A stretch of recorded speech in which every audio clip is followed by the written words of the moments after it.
دوستو، اس دن بھی عام دنوں کی طرح حدیث کے طلباء اپنے مشفق استاذ کی آمد کے منتظر تھے، لیکن انہیں کیا خبر تھی کہ آمد تو ہوگی پر شیخ کی نہیں، بلکہ شیخ کی شہادت کے المناک خبر کی۔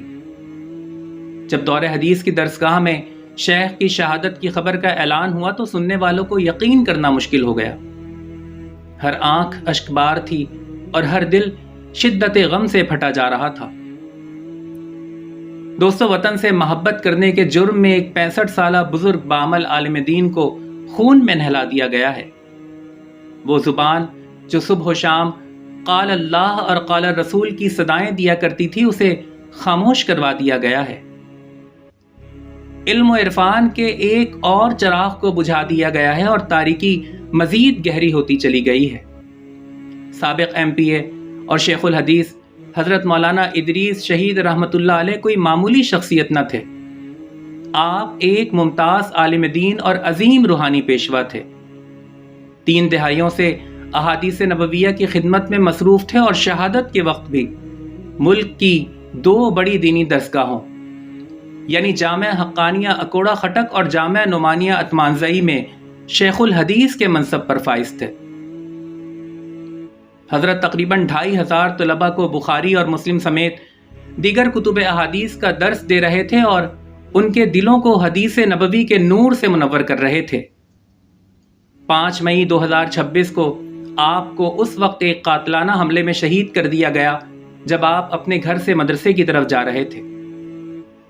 لیکن دوستو، یہ بھی ایک تلخ حقیقت ہے کہ وطن عزیز پاکستان میں ایسا پہلی دفعہ نہیں ہوا ہے کہ جب موت کے سوداگروں نے اس طرح سے دن دہاڑے سفاکیت کا مظاہرہ کرتے ہوئے کسی عالم دین کا ناحق خون بہایا ہو۔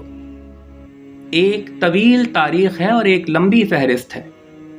پھر وہ حضرت مولانا حبیب اللہ مختار شہید ہوں یا حضرت مولانا یوسف لدھیانوی شہید، حضرت مفتی نظام الدین شامزئی شہید ہوں یا پھر حضرت مولانا حسن جان شہید، حضرت مولانا اسلم شیخو پوری شہید ہوں یا پھر حضرت مولانا سمیع الحق شہید، حضرت مولانا عادل خان شہید ہوں یا پھر حضرت مولانا حامد الحق حقانی شہید، ظالموں اور بدبختوں نے ہر رنگ و نسل سے تعلق رکھنے والے سینکڑوں علماء کو ملک بھر میں نشانہ بنا کر ہمیشہ اپنے چہروں پر کالک ملی ہے اور اپنی عاقبت برباد کی ہے۔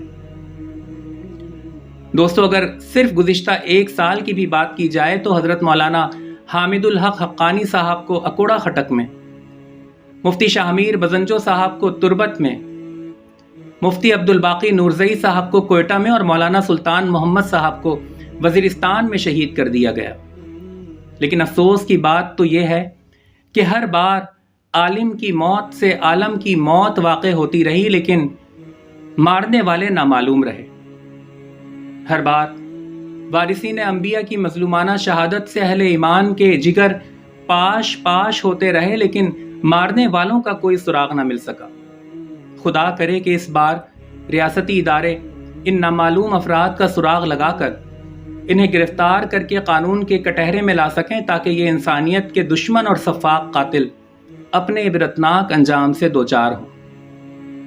آخر میں دعا ہے کہ پروردگار عالم حضرت مولانا محمد ادریس شہید رحمۃ اللہ علیہ کی تمام دینی خدمات کو اپنی بارگاہ میں قبول فرما کر ان کے درجات بلند فرمائے، انہیں جنت الفردوس میں اعلیٰ مقام عطا فرمائے اور ان کے پسماندگان اور جملہ متعلقین کو صبر جمیل نصیب فرمائے۔ دوستو، انشاءاللہ پھر کسی نئی ویڈیو میں آپ سے ملاقات ہوگی۔ فی امان اللہ۔